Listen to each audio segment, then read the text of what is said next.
It was this video posted on Instagram and Twitter that sparked the outrage. Footage of black concert goers filmed leaving the historic Apollo Theatre in Harlem following a hip-hop event. It soon went viral, 25 million views after just a couple of days. But the NYPD unapologetically says the footage was not for surveillance, instead for this. A public relations video, the police department says it uses to promote a positive relationship between themselves and the community.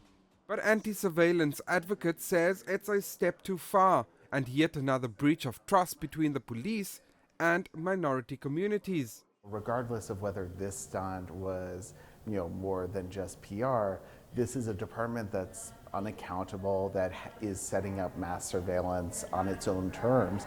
And it's long past time for us to actually set up rules of the road so that they are required to tell New Yorkers how we're being watched and to not simply record us whenever they choose. But New York City Mayor Eric Adams sees nothing wrong.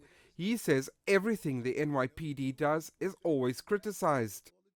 Thumbs up to that great captain up in the 2A precinct. I know that precinct. I know the captain. He's very community-minded and community-centered, and I commend him for doing so, and I encourage all of my commanding officers to be creative on how we engage with our residents. But the trust relationship between black citizens and the New York City Police Department is deeply fractured.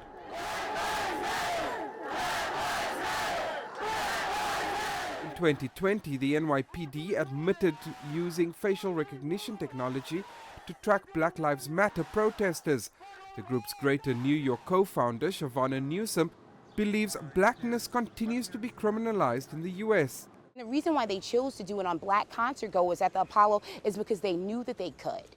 She says organizations like theirs will continue to speak up against practices like this.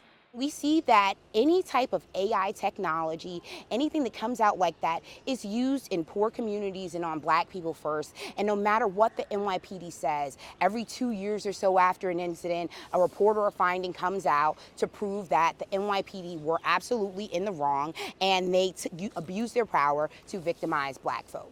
According to the police department's website, it says that it's been using facial recognition technology as a crime-fighting tool as far back as 2011, but says it does not use this technology to identify individuals in crowds or at rallies.